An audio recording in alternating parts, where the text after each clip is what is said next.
So I want everybody to post a picture using what you learned today, what we learned last week during the Involved, and post that tag Bees Detroit in it. And then we're going to see who had the greatest amount of growth from their last post to that one.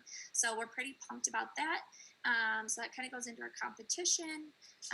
And then our winners for the raffle this week, we had Blythe Mercer from Plateau Cookie. And then for the challenge, we had Chrissy DeVos from Socially Chrissy. So that's super exciting. I'll be reaching out to you guys to make sure you guys get your prizes for the week. But with all that being said, I'm going to introduce Molly. She is the author of the Instagram Iceberg, also the owner of Just Nips. So I'm going to let her take it over from here. Hi guys, thank you so much for having me. I'm super excited. So basically I just released my first book, The Instagram Iceberg, all about how to scale your business without being super dependent on social media, specifically Instagram. I hear all the time how frustrated people are with their social media and, it's not working. Why does this person have more followers than me? It's not fair. I know them in person. They're terrible, but they have so many followers. All of these common, questions and concerns and frustrations that business owners and people trying to, build an online presence for either themselves or for their business are super frustrated with all the time.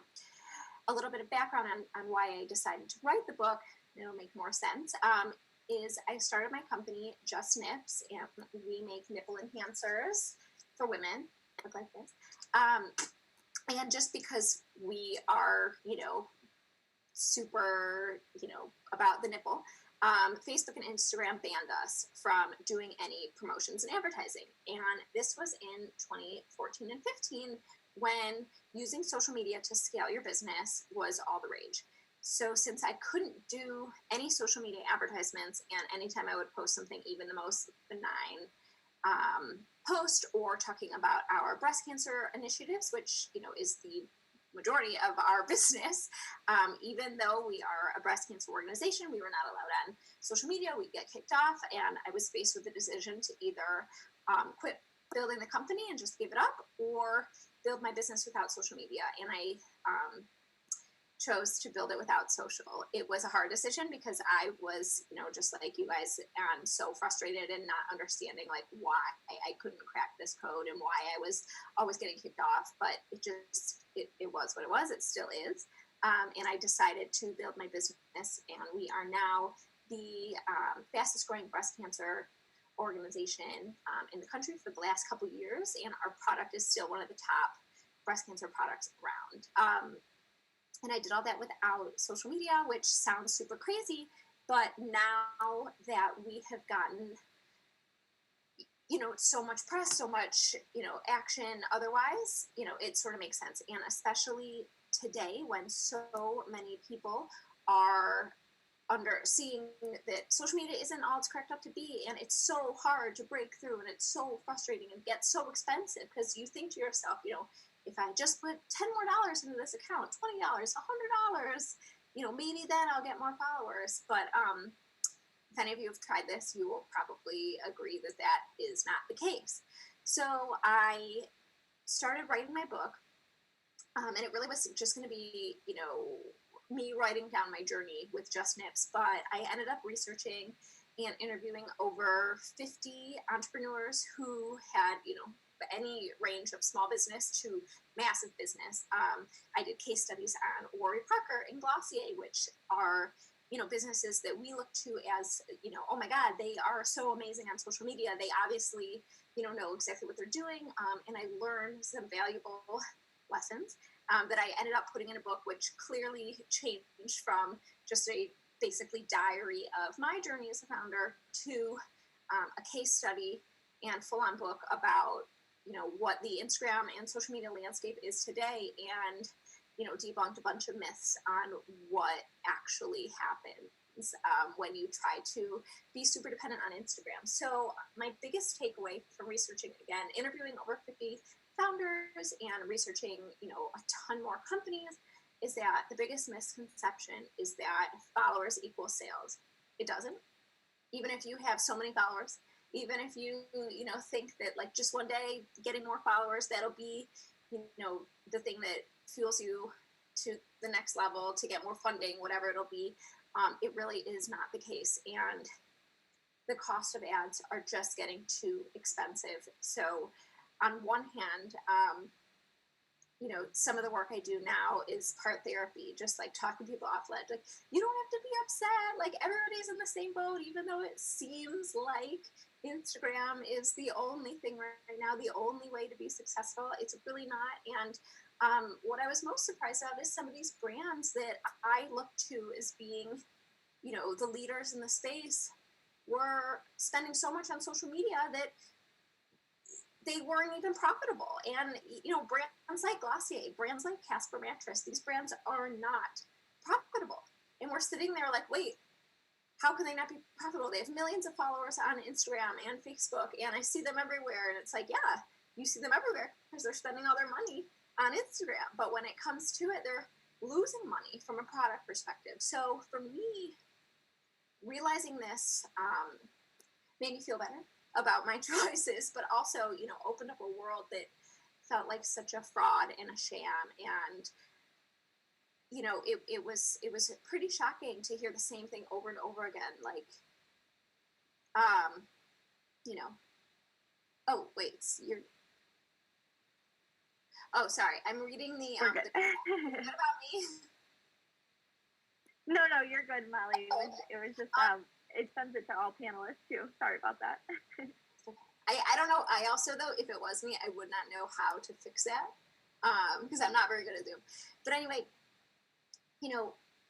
some of my biggest takeaways are that, Instagram is not the end all be all. And especially in a time like right now where, us as brand builders and business owners are stuck at home and we can't do some of the traditional methods of advertising that we used to, because what does this even mean? Is it worth the expense? Everything like that. And it's so easy with a click of a button to take out our phones, spend, the credit card's already linked. So just $10 more, $20 more to our Instagram to see where it goes. It's not going anywhere. So, I'm just really here to talk about, other ways that people can advertise effectively and, help get the word out. For me in particular with Just Nips, again, we're a breast cancer organization and we are, so me doing a full-on Instagram campaign, it doesn't really resonate with, millennials aged like 25 to 32. I really had to work hard to connect with women who have been affected by breast cancer, either personally or, a relative who's going through it. And, talk to them, work with them, put in the hard work of, traditional marketing and traditional sales methods and everything like that. A big pitfall with social media is that people think that, it's like a get rich quick scheme. And for it to work effectively, it is very difficult. You have to still put in the legwork. You have to still put in, the elbow grease and make your connections, work on a robust press strategy, do, any type of marketing, whether it's hyper local and niche, which is my biggest advice right now, just diving into your community, and whether it's your actual local community, here in Detroit, or your local community, like for me, for example, the breast cancer community, but, young women who, had not heard of self-checks, and then they found our product and heard how big we are and the importance of self-checks and, shared some of our marketing materials, then helped somebody, unfortunately find a lump, but then it was early detection, everything like that, like going super, super, super niche. Is my biggest advice. And I don't know, what else should I say? I can go into case studies, but of course, I don't want to bore anybody. Any ideas? Does anyone have questions? If anybody has any questions right now, please feel free to drop them in the Q&A or in the chat. I'll make sure to read them off and we'll be able to go from there. Perfect.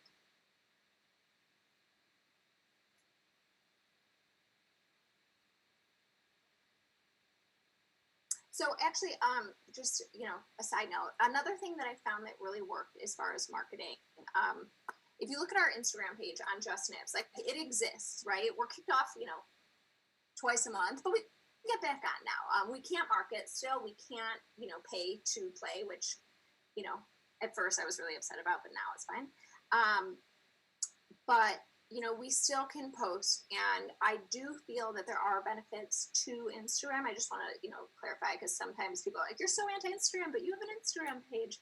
It's like, no, it's not that. It's more that people become so dependent on social media advertising and then get so frustrated when they blow their whole budget there. And, one of the case studies I did was this company, Dirty Lemon.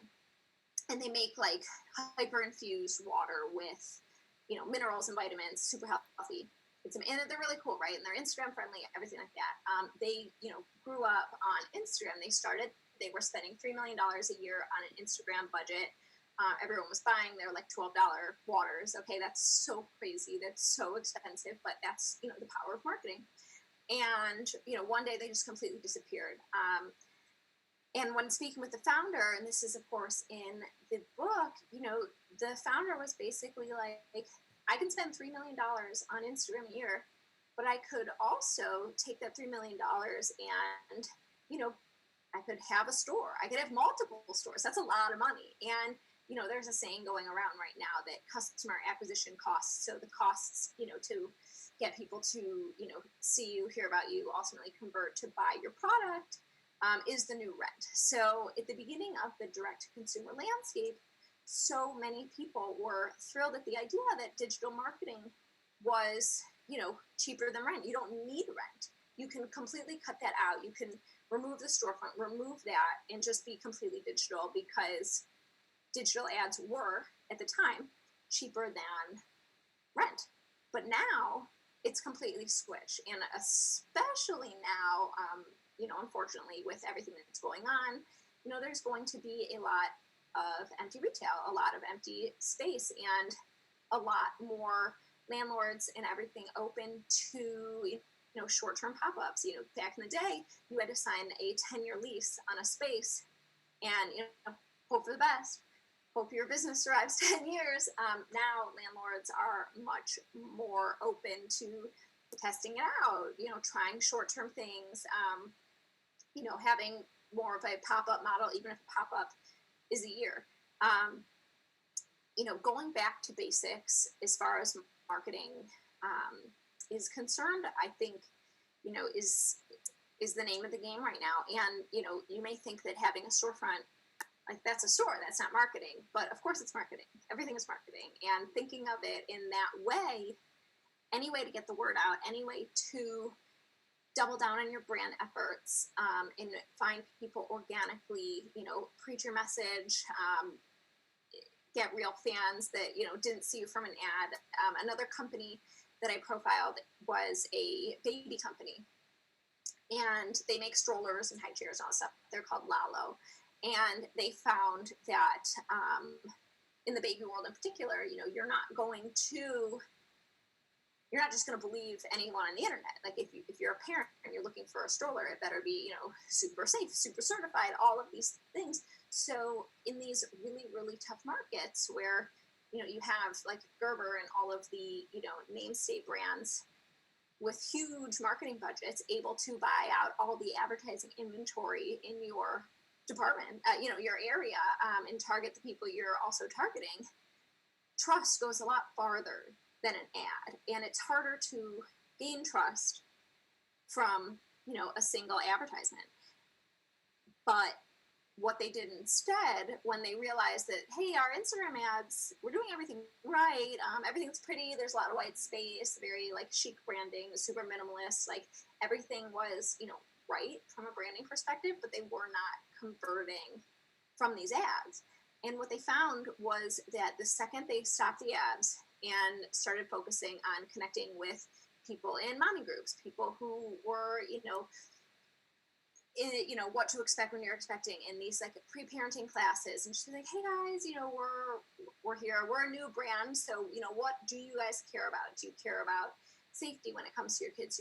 All these like questions, and they got their answers and found that converted way more people to sales than any of their ad strategies. So for me, across the board, obviously my product as a nipple enhancer is the complete opposite side of the spectrum from a high chair and stroller company, but ultimately the same methods got us the same results. So we both did not thrive on the digital marketing spectrum, but when it came to in person and being able to meet our customers face to face, talk to them, like really putting in the elbow grease, the conversion rate went sky high. And for me, it's tough, right? Because it seems counterintuitive, especially when every single day, you see a new advertisement and it's pretty and they all look the same, right? They're all cut from the same cloth, and there's like a method that works, but that's just that. It appears to work. It doesn't actually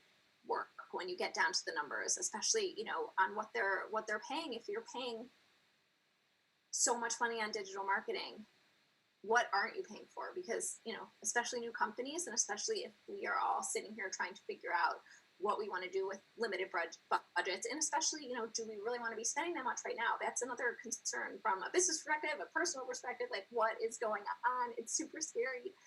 But again, my advice: don't put money into digital marketing right now. It's just too expensive.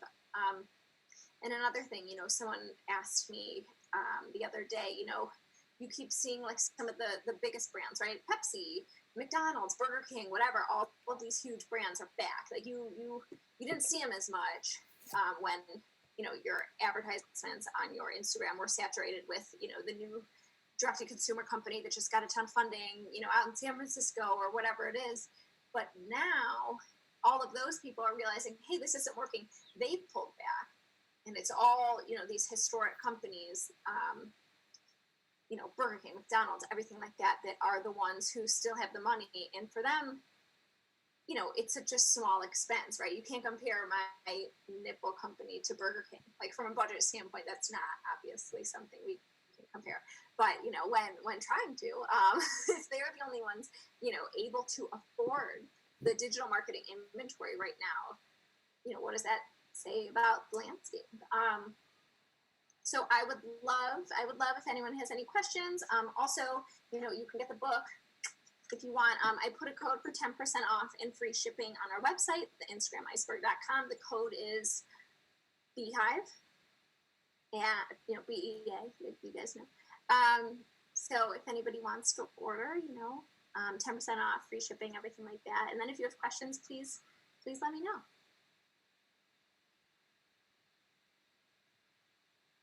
Awesome. Thank you so much, Molly. I think this is so interesting just to hear a different perspective on, on marketing as a whole, because so much of it right now is digital. And so to hear like how you can go back to basics, I think is a good reminder for everybody that like just because things have gone digital doesn't mean that the core of marketing doesn't still work. And so I think that's a really great perspective to bring. And I think it's like the devil's advocate kind of in the best way to everything that we are told. So that's great.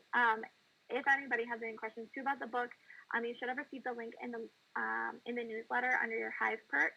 So we have that listed with the code, and so you guys can easily log on and do that.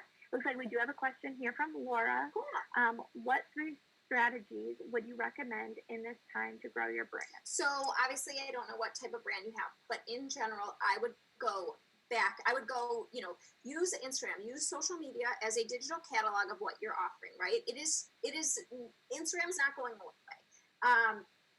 But don't think of it as a platform to convert people. Think of it as a platform to just be a digital catalog and show what you're all about, and that's it. Don't get mad about followers. Don't get mad about likes. Put, the best representation of you and your brand on your page. Move on. I also would, explore other type of advertising inventory that is significantly cheaper. So whether it be, a traditional billboard or obviously, the small business garden is an incredible example. Like truly, it's an amazing example of a way to leverage something that already exists. It's new, it's interesting. I talk all about using a gimmick and how to make, gimmicks work for you. The word gimmick has a lot of negative connotations, but as far as marketing is concerned, it is, one of the most valuable ways to get people, talking about your brand. Finding small groups of people who, are super interested in your product. I always say that, pinpointing, going hyper local is a better way to convert people to, following, what you're all about, not necessarily on social media, but like in real life, being a brand ambassador. And, the more specific, the better. For example, and if you're a knitting company, instead of targeting knitters, try to target, Detroit moms who knit. That hyper specificity and being able to be like, hey guys, it's raining today and we have this, deal or whatever it is, a promotion that's hyper local. Well, you wouldn't know it's raining if you're not from Detroit, so that adds credibility. Of course, you can check the weather in other locations, but, just taking advantage of every resource you have, starting small to grow big, and, building up a base of people who really care about you, as opposed to people who are like, oh, you're one of, 55 things on my, list today that, I'll just forget about in 20 minutes, 10 minutes, 5 minutes, like who even remembers? But, again, today, when, things, what is it? Wheat pasting. I think that's what it's called. It's these, like, where you paste, like signs of, your brand that you can just, paste. You hire a company and they paste them on, construction sites or anything like that. The data from my book shows that those have been some of the most effective when you are putting these signs up in a neighborhood with, a demographic that totally resonates to what you're doing. And it's weird, right? It's just like a sign pasted on, a wood panel or the side of a building, repeating all over again. But why it works is because, when you're walking, they call it like out-of-home advertising. When you're walking around and you see it, especially as people are going to want to be outside more and everything like that, you see it, and you're like, oh, that's interesting. That was one of the only advertisements you remember that day. People are going to look you up. Trying to think of what else.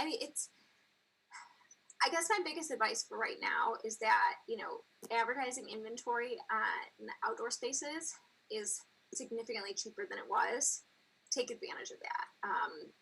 Look to, if everyone else is going online, be the one who's not going online. Think of it like that. Yeah.